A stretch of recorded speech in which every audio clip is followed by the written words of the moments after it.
Hello friends, कैसे हैं आप सभी। आई होप अच्छे होंगे और खूब मन लगा के पढ़ाई कर रहे होंगे। तो फ्रेंड्स, जैसे कि परीक्षा नज़दीक आ गई है, परीक्षाएं नज़दीक आ गई हैं हमारी। 14 और 15 मई को हमारे एग्जाम्स होने वाले हैं। तो फ्रेंड्स, अब दिल की धड़कनें बढ़नी शुरू हो गई हैं। क्यों कि कितना भी पढ़ लिया हो हमने, 2 साल से 3 साल से पढ़ ही रहे हैं, लेकिन फिर भी लास्ट में क्या होता है, जब एग्जाम्स नज़दीक आ जाते हैं, एग्जाम डेट आ जाती है, तो टेंशन हो जाती है। जो भी पढ़ा हुआ होता है वो हमारे दिमाग से निकलने लगता है और ऐसे लगता है कि हमने कुछ भी नहीं पढ़ा है, हमें कुछ नहीं आता है। अभी क्या करें, कैसे करें, हमारा सिलेक्शन होगा नहीं होगा, पेपर टफ होगा कि इजी होगा, कैसे होगा, हमारा कुछ भी नहीं हो पा रहा है। हमारी दिमाग में ये सारी चीज़ें चलती रहेंगी। अगर आप लोगों के भी दिमाग में ये चल रहा है तो फ्रेंड्स, ये वीडियो उन्हीं के लिए है। वीडियो को अंत तक देखिएगा और अगर वीडियो पर पहली बार आए हैं तो चैनल को लाइक सब्सक्राइब कर लीजिएगा। आइए बात करते हैं कि अब क्या करें। इन 1 महीने जो शेष बचे हुए हैं, लास्ट समय बचा हुआ, जिसमें हम घबरा रहे हैं कि हमारा कुछ भी तैयार नहीं है, हम जितना भी पढ़े हैं सब कुछ भूल चुके हैं। तो फ्रेंड्स, घबराए नहीं, मन को तसल्ली दें, मन को धीरज दें, मन में हौसला लाएं कि नहीं, हमने जितना भी पढ़ा है बहुत ही अच्छा पढ़ा है, हमने उसको क्या करना है। क्योंकि हार नहीं मानना, हार मानकर कुछ भी नहीं होने वाला। अभी भी 1 महीने का समय है, हम कर सकते हैं उस चीज़ को। अगर हम उस चीज़ का रिवीजन करेंगे, बार बार रिवीजन करने, अपना जो भी पढ़ लिया है पढ़ लिया, उसके बाद आप अपने रिवीजन का टाइम दीजिए।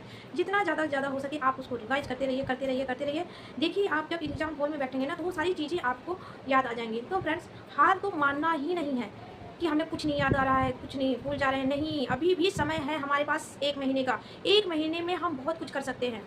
तो इसलिए घबरा कर नहीं, अपना समय जो है सिर्फ फोकस रखिए अपने रिवीजन पर। प्रैक्टिस सेट लगाइए, रिवीजन कीजिए। क्योंकि अब जैसे आप टेस्ट दे रहे होंगे, प्रैक्टिस कर रहे होंगे, उसमें कम मार्क्स आ रहे हों, तब भी घबराने की कोई ज़रूरत नहीं है। आप उसको बार बार रिवाइज करना है। किस टॉपिक से ज़्यादा क्वेश्चन बन रहे हैं उसको ज़्यादा रिवाइज करना है। सबसे पहले तो आप साहित्य को महत्व दें। किसको? सबसे ज़्यादा आपको हिंदी साहित्य का महत्व देना है, क्योंकि उसमें से ज़्यादा क्वेश्चन पूछे जाते हैं। उसके बाद आपको काव्य शास्त्र पर फोकस रखना है। उसके बाद संस्कृत का आता है आपको, उस पर, और भाषा विज्ञान। इन चारों चीज़ों पर पढ़ना। ये नहीं कि एक ही चीज़ में हम अलंकार पढ़ रहे हैं, व्याकरण पढ़ रहे हैं, व्याकरण ही पढ़ते रह जाएं। नहीं, हमें सारी चीज़ों को समय, थोड़ा थोड़ा समय सब चीज़ों को दीजिए। सबसे ज़्यादा आप साहित्य पर दीजिए, उसके बाद ही आप अदर्स उस पर कीजिएगा। जैसे भाषा विज्ञान हो गया, संस्कृत हो गया और काव्य शास्त्र हो गया, इन पर से थोड़ा सा कम क्वेश्चन आते हैं। तो इसलिए फ्रेंड, हमें सभी चीज़ों को पढ़ना है, छोड़ना नहीं है। सभी चीज़ों को, जो टॉपिक तैयार हो गया उसका रिवीजन कीजिए। जो टॉपिक नहीं हुआ है, अभी भी 1 महीने का समय है, आप कर सकते हैं। ये मन में चल के रखिए हौसला कि हम कर सकते हैं। और हमारा टीजीटी पीजीटी का एग्जाम जो है, हमें इसी बार क्वालिफाई करना है, चाहे कुछ भी हो जाए। हार तो मानना ही नहीं है। अपना दृढ़ संकल्प लीजिए और अपनी तैयारी करते रहिए। आपको बता दूं मैं कि हिंदी साहित्य में जो सबसे ज़्यादा टॉपिक पूछा जाता है वो क्या होता है आपका? आधुनिक काल। आधुनिक काल को अच्छे से रिवाइज कीजिए, ठीक है। उसमें नाटक, विधाएं, ये सब कहानियाँ, उपन्यास जो हैं, इन सबको, किसी चीज़ को भी मत छोड़ना, इन सबको भी रिवाइज करना है। अगर नहीं किया है तो अभी समय है, आप कर सकते हो।